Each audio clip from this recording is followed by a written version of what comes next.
So I thought I would go after Flounder again. This time trying something a bit different. Going to be using circle hooks with dingle dangles.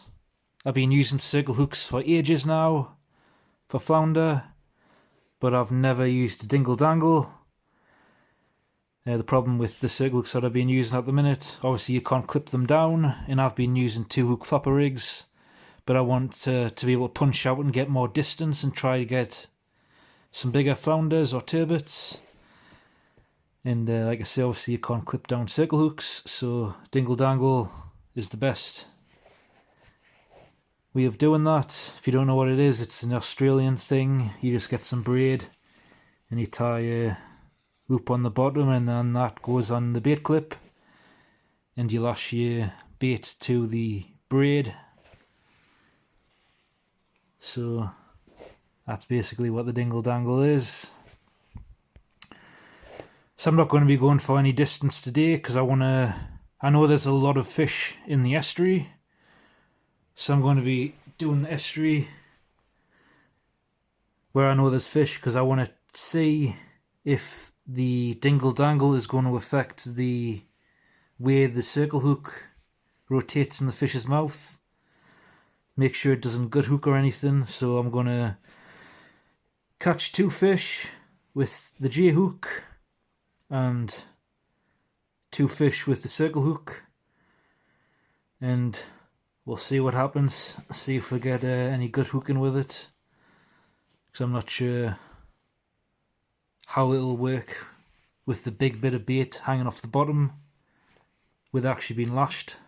I don't know if it'll rotate very well, because obviously the circle hooks have to rotate into the corner of the mouth. That's how they work. But anyway, and this is a offset circle hook as well, so we'll try the inline circle hooks that aren't bent. I just want to, because obviously I'm into conservation fishing, I'm not really into keeping fish. I did tell my dad that I was going to keep a big fish for him if I catch one, or a couple for him, but yeah, I think circle hooks are still better anyway. Even if you're going to keep the fish, you can just pop the hook straight out and get baited up and cast straight back out again, instead of spend a few minutes trying to dig the hook out the fish. Anyway, I'll stop babbling on, get cracking with the knacking, get down the estuary and see if I get anything. Well, here is the first little flounder of the day. Get that back.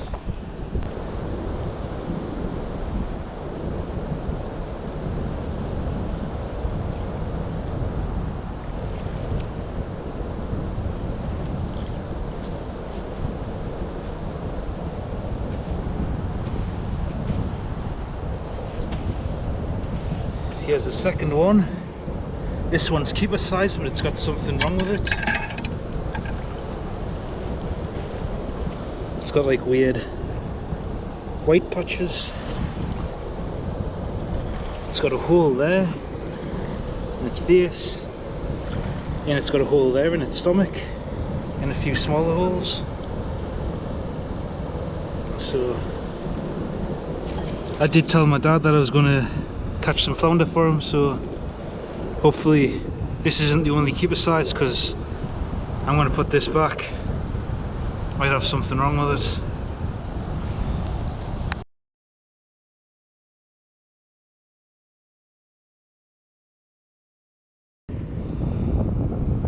That's that going back.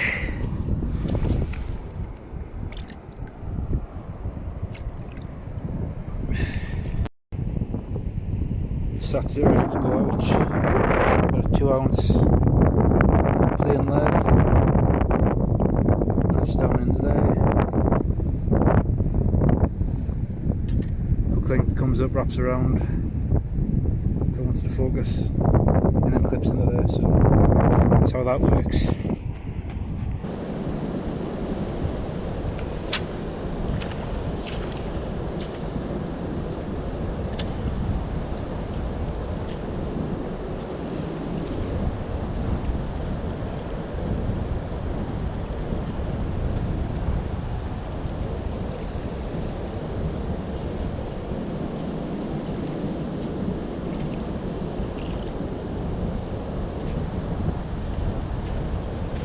it unclips, no problem.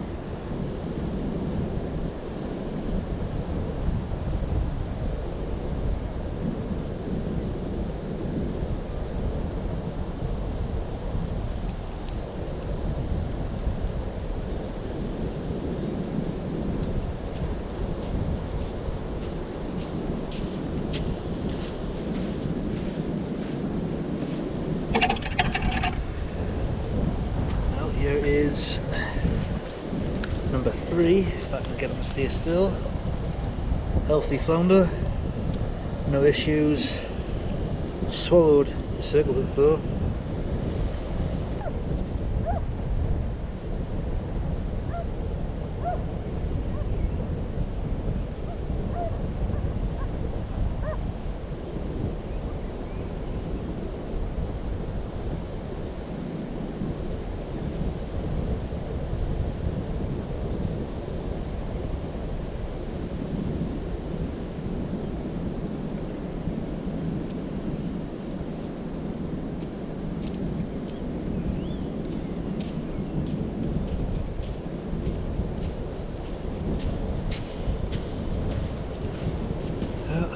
Finally caught a keeper, and this one's again swallowed the circle hook.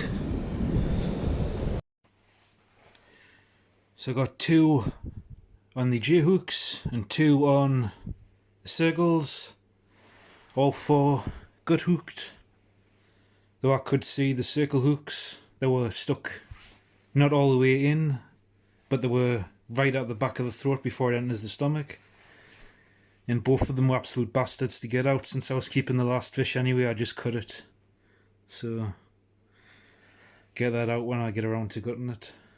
But anyway, so the dingle dangles doesn't seem to work with this style of J hook, or at least in this size 4. So what I'm going to do next time, I'm going to switch to a larger, that's a size 1. I said I was using size 1 in the video, but I was actually using the size 4, which is that one. So I'm going to try the larger size, and I've been tying a little knot to make it hard up on the shank of the hook, so it didn't move around and go past the bob and slip off. But what I think I'm going to do is I've tied a little slip knot on, so I'm going to loosen it down so that it's got enough slack in it to freely move, but at the same time not go past the bob, which it just did there, but I didn't have it on tight enough. But that's what I'm going to do and see if that makes a difference, but I'll up in the hook size. I'm also going to try the rounded style. That doesn't have that sudden bend. It's just a gentle round circle, and see if that makes a difference as well. And all of these are offset, so I know that will also assist good hooking. So I've ordered some Mustard Diamond perfect circles, which are in line, so they don't have the bend, and we'll see if that makes a difference as well. So that's next time. So far, the dingle dangle though, with this type of J hook, didn't seem to work. I've actually had more good hooks with this dingle dangle thing than what I've had just using normal circle hooks. Usually I get 1 per session if I get a lot, but I actually got 2 in a row. So anyway, experiment will continue next time. Thanks for watching, Tight Lines.